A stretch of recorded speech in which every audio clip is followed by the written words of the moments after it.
Bankman-Fried's private jet causes buzz, Kraken CEO addresses FTX collapse, more sleeping bitcoins wake up, week in review. With the colossal collapse of crypto exchange FTX in recent weeks, excitement in the world of cryptocurrency and finance has been in no short supply. Former FTX CEO Sam Bankman-Fried's private jet was reportedly spotted heading to Argentina. Kraken's CEO has addressed the fallout of the Alameda, FTX saga, saying that the damage here is huge. According to Flightradar 24's official Twitter account, the most tracked flight at 3:33 a.m. on November 12, 2022, was Sam. For its proposed buyout of FTX, well, I shouldn't say failed. They didn't fail. They just looked at the books, and then they didn't like what they saw. Everybody else apparently failed. What did he see that spooked him? Yeah, Brian, so I sat down with Binance's chief strategy officer here in Chicago. He essentially said he was shocked at what they saw when they went through FTX's numbers. Reminder, this was a non-binding letter of intent. They said that they were looking to buy this deal, or buy this company in earnest, and he told me they had 30 days to do the deal. They got 2 hours into the diligence process. He said they decided then, within 2 hours, that the company was beyond saving.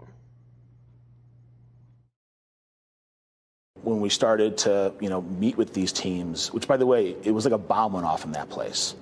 We're getting on calls, people are crying, even though, we were within the first 12 hours of this crisis for them. Their attorney quit within the first 2 hours of us setting up the data room.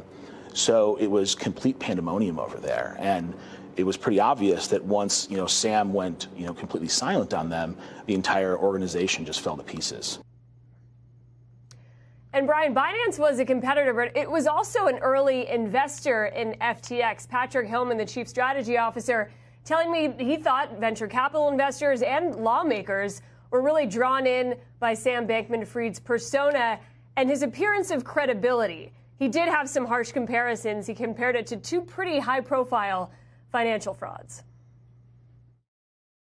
I think, looking back on this now, one of two things are true.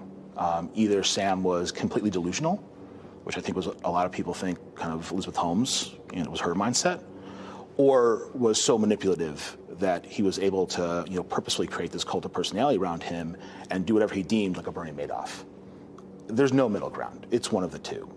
One of those two, I don't know. And I think that is really going to, decide whether, these investors were manipulated or negligent. I think it's probably more likely they're being manipulated. And Brian, we did reach out to FTX and Sam Bankman-Fried on those accusations. No comment from the companies, but the former CEO, Sam Bankman-Fried, now saying that he is still looking at financing options despite that company filing for bankruptcy and that process really being underway at this point. This morning, the new CEO, John Ray, out with his own pretty sharp criticism of what happened here at FTX. And as you mentioned, Brian, this is the same John Ray who was in charge of restructuring Enron. He says, quote, "Never in my career have I seen such a complete failure of corporate controls and such a complete absence of trustworthy financial information as occurred here, from compromised systems integrity and faulty regulatory oversight abroad." He goes on to say, "To the concentration of control in the hands of a very small group of inexperienced, unsophisticated, and potentially compromised individuals, this situation is unprecedented." He also talks about some of the corporate funds for FTX that were used, he says, to purchase homes and other personal items for FTX employees in the Bahamas. One of the most pervasive failures, as John Ray put it, was the lack of lasting records of decision-making. Bankman-Fried set things on auto-delete and then encouraged employees to do the same. And their corporate audits were done by a firm headquartered in the metaverse, as he put it. John Ray also makes it clear that Sam Bankman-Fried doesn't speak on behalf of the company anymore. He is technically the former CEO, and he does continue to make what Ray calls erratic and misleading public statements. He pointed to his comments to a Vox reporter that were published yesterday. Among those, Sam Bankman-Fried said, essentially, F the regulators.